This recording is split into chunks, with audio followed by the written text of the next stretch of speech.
Hi നമസ്കാരം, ഷൈലാസ് കിച്ചണിലേക്ക് എല്ലാവർക്കും സ്വാഗതം. നമുക്കേ കയ്പില്ലാതെ പാവക്ക തീയൽ എങ്ങനെ വെക്കാമെന്നൊന്ന് നോക്കിയാലോ? വാ. അപ്പോൾ ഉണ്ടല്ലോ, നമുക്ക് കയ്പില്ലാതെയുള്ള പാവക്ക തീയലാണ് ഇവിടെ വെക്കാൻ പോകുന്നത് കേട്ടോ. അതിനായിട്ടൊരു ട്രിക്കുണ്ട്. ഇപ്പോൾ 4 പാവക്ക ഞാൻ എടുത്തിട്ടുണ്ട്. ഇപ്പോൾ പാവക്കൊക്കെ ഭയങ്കര വില കുറവാണ് കേട്ടോ. അപ്പോൾ പാവക്ക നല്ലതുപോലെ ഒന്ന് കഴുകിയെടുത്തിട്ട് ചെറിയ പീസാക്കി അരിഞ്ഞെടുത്തിട്ടുണ്ട്. അതിലേക്ക് ഒരു ചെറുനാരങ്ങ വലിപ്പത്തിലുള്ള പുളി പിഴിഞ്ഞത് ഇതിനകത്തേക്ക് ചേർത്ത് കൊടുക്കുന്നുണ്ട്.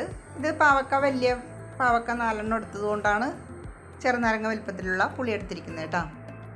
അത് കുറച്ച് ചേർത്ത് കൊടുത്തിട്ടുണ്ട്. പിന്നെ ആവശ്യത്തിനുള്ള ഉപ്പും കൂടിയിട്ട് നല്ലതുപോലെ ഒന്ന് തിരുമ്മി എടുക്കുന്നുണ്ട്.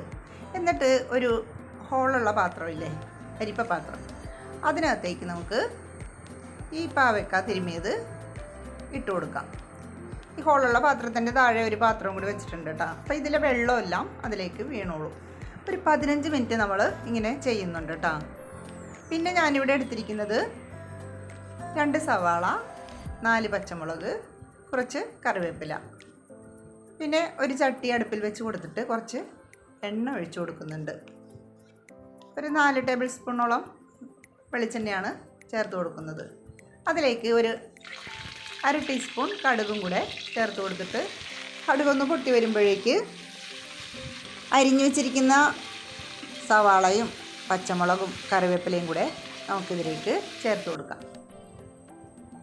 പിന്നെ ഞാനിവിടെ ഇഞ്ചിയോ വെളുത്തുള്ളിയോ ഒന്നും പാവക്കത്തീയലിന് ഞാൻ ചേർക്കാറില്ല കേട്ടോ. ഞാനിങ്ങനെയാണ് ചെയ്യുന്നത് കേട്ടോ.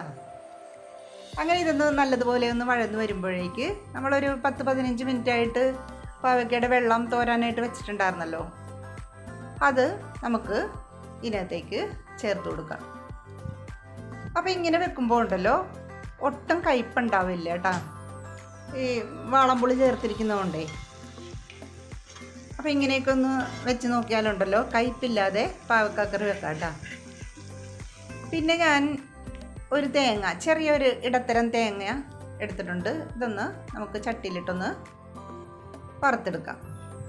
പിന്നെ ഇതിലേക്ക് ഞാൻ ഒരു 2 ടേബിൾ സ്പൂൺ മുളക് പൊടിയും 1/4 ടീസ്പൂൺ മഞ്ഞൾപ്പൊടിയും പിന്നെ 2.5 ടേബിൾ സ്പൂൺ മല്ലിപ്പൊടിയും കുറച്ച് കുരുമുളകും കൂടെ, ഒരു 1/4 ടീസ്പൂണോളം കുരുമുളക്, അതും കൂടെ ചേർത്തിട്ട് നല്ലതുപോലെ ഫ്രൈ ചെയ്തെടുത്തിട്ട് നമുക്ക് മിക്സിയുടെ ജാറിലിട്ടൊന്ന് അരച്ചെടുക്കാം കേട്ടോ. അങ്ങനെ അരച്ചെടുത്ത അരപ്പ് ഈ വഴന്നതിലേക്ക് ചേർത്ത് കൊടുക്കുകയാണ് കേട്ടോ. അങ്ങനെ കുറച്ച് ചൂടുവെള്ളവും കൂടെ ഇതിനകത്തേക്ക് ഒഴിച്ചു കൊടുക്കുന്നുണ്ട്. പിന്നെ ആവശ്യത്തിനുള്ള ഉപ്പും കൂടെ ഇട്ടിട്ട് നമുക്കിതൊന്ന് തിളപ്പിച്ചെടുക്കാം.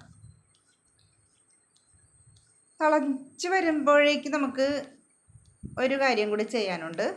ഒരു 3-4 കൊച്ചുള്ളി അത് ഒന്ന് അരിഞ്ഞ് നമുക്ക് കുറച്ച് എണ്ണയിൽ ഒന്ന് മൂപ്പിച്ചെടുക്കാം. എന്നിട്ട് ഈ പാവക്ക തീയലിലേക്ക് ചേർത്ത് കൊടുക്കാം. അപ്പോൾ നല്ലൊരു മണവും ടേസ്റ്റും ഒക്കെ ഉണ്ടാകും കേട്ടോ. അങ്ങനെ നമ്മുടെ പാവക്ക തീയൽ ഇവിടെ റെഡി ആയിട്ടുണ്ട്.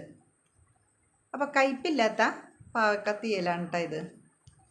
അപ്പോൾ ഇങ്ങനെയൊക്കെ ഒന്ന് പറ്റാവുന്നവരൊക്കെ ഒന്ന് ട്രൈ ചെയ്യണം കേട്ടോ. കേട്ടോ, നല്ല സൂപ്പർ പാവക്ക തീയലായിരുന്നു കേട്ടോ. അപ്പോൾ ഇനി അടുത്ത വീഡിയോയുമായിട്ട് വരുന്നത് വരെ എല്ലാവർക്കും നന്ദി, നമസ്കാരം.